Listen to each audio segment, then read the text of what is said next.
Hello વિદ્યાર્થી મિત્રો, very good morning. Shri કન્યા પ્રાથમિક વિદ્યાલય કાલાવડની ઈ લર્નિંગ એપ્લિકેશનમાં હું આપ સૌનું હાર્દિક સ્વાગત કરું છું. ધોરણ 7 વિષય હિન્દી પાઠ 6 માલવજી ફોજદાર તેનો આપણે આજે સેકન્ડ લેક્ચરની અંદર પાર્ટ 2 જોવા જઈ રહ્યા છીએ. જો હજી સુધી તમે પાર્ટ 1 ન જોયો હોય તો તેની લિંક છે એ હું ડિસ્ક્રિપ્શન બોક્સની અંદર આપી દઈશ. તમે ત્યાંથી જઈ અને પાર્ટ 1 જોઈ શકશો. તો વિદ્યાર્થી મિત્રો, હવે આપણે શરૂઆત કરીએ પાર્ટ 2 ની. તો તમે બધા હિન્દીનું પાઠ્યપુસ્તક ખુલ્લું રાખજો, જેથી તમને અર્થ છે એ બધા શબ્દોના અર્થ સમજાય જાય અને પાઠ સમજતા પણ વાર લાગે નહીં. તો આપણે શરૂઆત કરીએ. લેક્ચર 1 ની અંદર આપણે પહેલું દ્રશ્ય જોઈ ગયા છીએ, જેમાં છત્રપતિ શિવાજી, માલવજી ફોજદાર, તાન્હાજી અને દરબાર એવા પાત્રો આપણે જોયા હતા. જેમાં માલવજી છે એ છત્રપતિની શું કરવા માટે, તો કે હત્યા કરવા માટે આવ્યો હતો અને તેનો મૃત્યુદંડ થયો હતો અને તેમને પોતાની માતાના દર્શન કરવા માટે જવાની છેલ્લી પરવાનગી માગી હતી. હવે આપણે જોવાનું છે કે શું કે તે એના માતાના દર્શન કરી અને પાછો આવશે અને રાજા તેને છે એ દંડમાંથી મુક્ત કરશે કે નહીં. તો આપણે જોઈએ.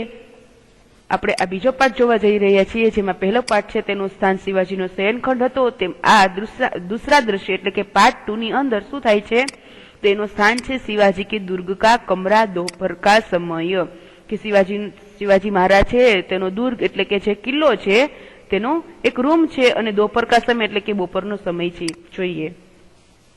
शिवाजी तानाजी की ओर मुंह फेरकर तानाजी ने कहते हैं कि तानाजी न जाने क्यों मेरे हृदय में उस बालक के प्रति अथाग प्रेम उमड़ रहा है. जब से वह मेरे सामने से गया है तब से मैं उसके बारे में ही सोच रहा हूँ. तो तानाजी कहते हैं, महाराज यह उसकी वीरता और साहस का फल है. तो शिवाजी कहते हैं, तुम सच कहते हो, मैं उसकी वीरता पर मुग्ध हूँ. इतनी छोटी अवस्था और इतना साहस. जिस शिवाजी के नाम से मुगल सेना कांपती है, उसके सामने एक बालक का इतना साहस. શું થાય છે બીજા દ્રશ્યની અંદર કેવું થાય છે, તો કે શિવાજી છે તાનાજીની તરફ મોઢું ફેરવી અને કહે છે કે તાનાજી, કોણ જાણે કેમ પણ મારા હૃદયમાં એ બાળક પ્રત્યે અગાધ સ્નેહ ઉભરાઈ રહ્યો છે. જ્યારથી તે બાળક મારી સામેથી ગયો છે ત્યારથી હું તેના વિશે જ વિચાર કરી રહ્યો છું. તાનાજી કહે છે કે મહારાજ, આ એની વીરતા અને સાહસનું પરિણામ છે. તો શિવાજી કહે છે કે તું સાચું કહે છે, હું તેની વીરતા ઉપર શું થઈ ગયો છું, તો કે મુગ્ધ થઈ ગયો છું. આટલી નાની ઉંમરમાં અને આટલું સાહસ, જે શિવાજીના નામથી મોગલ સેના થરથરે છે એની સામે એક બાળક આટલું સાહસ કરે છે. તાનાજી અને શિવાજી છે તે બંનેની વચ્ચે એ વાતચીત થાય છે. આગળ આપણે જોઈએ તો કે તાનાજી કહે છે કે इसमें भी क्या कोई संदेह है. तो दरबार प्रवेश कर, महाराज एक बालक आपसे मिलना चाहता है. तो शिवाजी कहे छे कि उसे बुला लाओ. दरबार के साथ मालवजी का प्रवेश. मालवजी, महाराज आपका अपराधी मृत्युदंड पाने के लिए प्रस्तुत है. तो शिवाजी कहते हैं कि वीरपुत्र, तुम इतनी जल्दी कैसे आ गए. तो मालवजी ने कहा कि महाराज आपसे विदा होकर मैं घर पहुंचा. माता बड़ी देरी से मेरी प्रतीक्षा कर रही थी.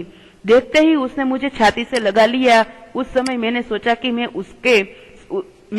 उससे सारा भेद कह दूं, परंतु मेरी हिम्मत न पड़ी. अब मैं आपकी सेवा में उपस्थित हूँ. आप जो चाहे कर सकते हैं, परंतु मरने से पहले मैं एक बात और मांगता हूँ. तो शिवाजी कहते हैं, कहो वह कौन सी बात है. શું થાય છે કે તાનાજી અને શિવાજી છે એ બંને વચ્ચે વાતચીત થાય છે. ત્યાં જ તાનાજી છે એ કહે છે કે નહીં, આ બાળકનું સાહસ અને એની અંદર વીરતા છે તેમાં કોઈ શંકા કરવાની જરૂર નથી, એટલે કે એની ઉપર કોઈ શંકા નથી. ત્યાં દરવાન છે એ અંદર દાખલ થઈ અને કહે છે કે મહારાજ એક બાળક તમને મળવા માટે ઈચ્છે છે. તો શિવાજી કહે છે કે તેને અંદર મોકલી લાવો. તો દરબારની સાથે માલવજીનો પ્રવેશ થાય છે. માલવજી કહે છે કે મહારાજ, તમારો અપરાધી મૃત્યુદંડ માટે હવે તમારી સમક્ષ હાજર છે. તો શિવાજી કહે છે કે વીરપુત્ર, તું આટલો જલ્દી કેમ પાછો આવી ગયો. તો માલવજી કહે છે કે મહારાજ, તમારી વિદાય લઈને હું ઘરે પહોંચ્યો ત્યારે મારી માતા ખૂબ ઘણા સમયથી મારી રાહ જોઈ રહી હતી. એને મને જોતા જ છાતી સરસો ચાપી લીધો. તે સમયે મેં વિચાર્યું કે હું તેને બધી વાત કહી દઉં કે હું મહારાજ છે તેની હત્યા કરવા માટે ગયો હતો, પરંતુ મારી હિંમત ચાલી નહીં. હવે હું આપની સેવામાં હાજર છું. આપ જે ઈચ્છો તે કરી શકો છો, પરંતુ તમે મને મૃત્યુદંડ આપો. હું મરું તેની પહેલા મારે તમારી પાસે હજી એક માંગણી કરવી છે. તો શિવાજી કહે છે કે કઈ માંગણી તું મારી સામે હજી મારી સમક્ષ રાખવા માંગે છે. तो मालवजी कहता है कि मेरी माँ की देखरेख का समस्त भार आप अपने ऊपर ले लीजिए। तो शिवाजी कहे छे कि वीरपुत्र तुम सचमुच क्षत्रिय पुत्र हो। शिवाजी वीरों का आदर करता है, उनकी हत्या नहीं करता। अब तक मैं तुम्हारी परीक्षा ले रहा था वत्स, तुम मेरी परीक्षा में सफल हुए, मैं तुम्हारा अपराध क्षमा करता हूँ। शिवाजी मालवजी शिवाजी की पैर में गिरकर आप धन्य है। શું થાય છે તો કે માલવજી છે તેને કહે છે કે મારે તમારી સમક્ષ એક માંગણી કરવી છે। તો શિવાજી કહે છે કે હા કર, કાંઈ વાંધો નહીં।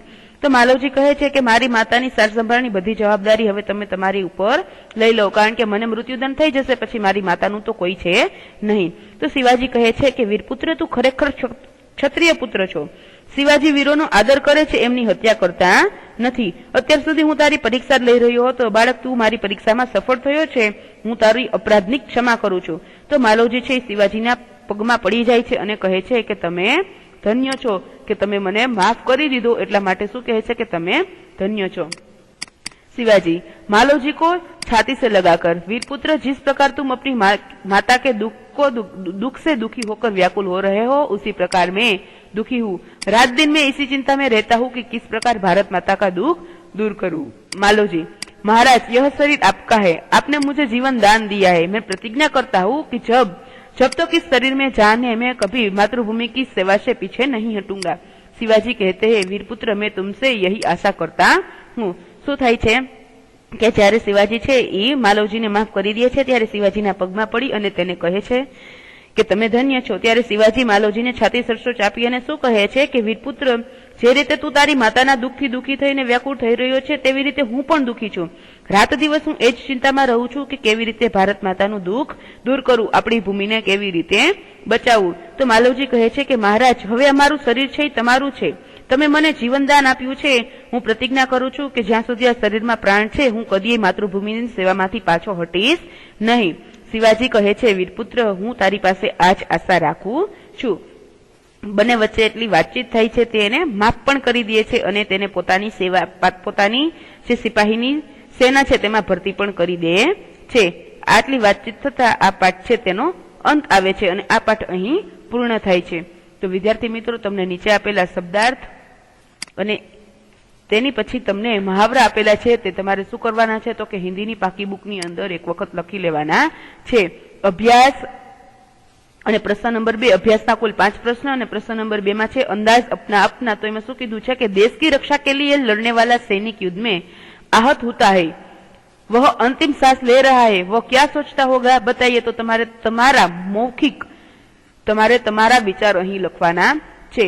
प्रश्न नंबर 3 के नीचे दिए गए शब्द इकाई में जिन जिन वाक्यों में प्रयोग हुआ है उन वाक्यों को पढ़िए। दृष्टि तो તમારા दृष्टि शब्द તમારા પાઠ્યપુસ્તકના પાઠની અંદર જે ફકરાની અંદર જે વાક્યમાં લખાયેલો છે એ તમારે શું કરવાનું છે કે ઈ પહેલા તો આ दृष्टि શબ્દ ગોતવાનો અને એનું આખું વાક્ય તમારે લખવાનું છે। પાઠની અંદર જે વાક્ય આપેલું છે એ જ વાક્ય તમારે અહીં લખવાનું છે। દાખલા તરીકે દ્રષ્ટિ શબ્દ આપેલો છે તો તમારે જોવાનું છે કે દ્રષ્ટિ શબ્દ છે એ અહીંયા ઉપયોગ થયો છે કે शिवाजी प्रेम भरी दृष्टि से तानाजी की ओर देखते हैं। तो તમારે એવી રીતે બધા જ છે એ શબ્દ ગોતી અને તેના વાક્ય લખવાના છે। प्रश्न नंबर 4 છે કે इस एकांकी का नाट्यीकरण कीजिए। नाट्यीकरण એટલે કે તમારે આ છે એ જેવી રીતે આપેલું છે એવી રીતે તમારે તમારા દોસ્તાર અથવા તો તમારા મિત્રો કે નાના ભાઈ બહેનોની સાથે આ નાટક છે એ ઘરે કરવું હોય તો તમે કરી શકો છો। જો તમે અહીં હોત તો આપણે વર્ગમાં અવશ્ય કરાવત। એના પછી તમને સ્વાધ્યાય આપેલું છે એ પણ તમારે હિન્દીની પાકી બુકની અંદર લખી લેવાનું છે।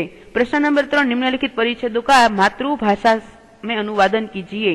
तो તમારે શું કરવાનું છે કે આપણે ગુજરાતીમાં શું કરતા હતા તો કે ગુજરાતીની અંદર તેનું અનુવાદન કરતા જતા હતા તો તમારે એ જ અનુવાદન છે એ શું કરવાનું છે તો કે એકવાર લખી લેવાનું છે।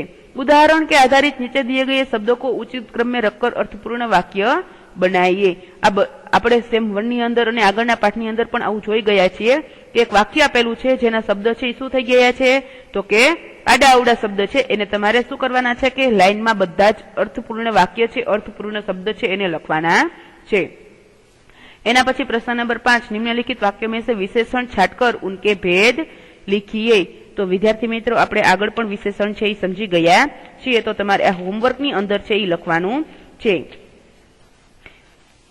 બધું જ તમને સ્વાધ્યાય અને અભ્યાસ વાળું વાક્ય છે એ તમારે શું કરી નાખવાનું છે તો કે એક વખત હિન્દીની પાકી બુકની અંદર લખી નાખવાનું છે. હવે આપણે મળીશું આના પછીના લેક્ચરની અંદર નવા પાઠની સાથે. ત્યાં સુધી વિદ્યાર્થી મિત્રો ઘરે રહેજો, સુરક્ષિત રહેજો. Thank you.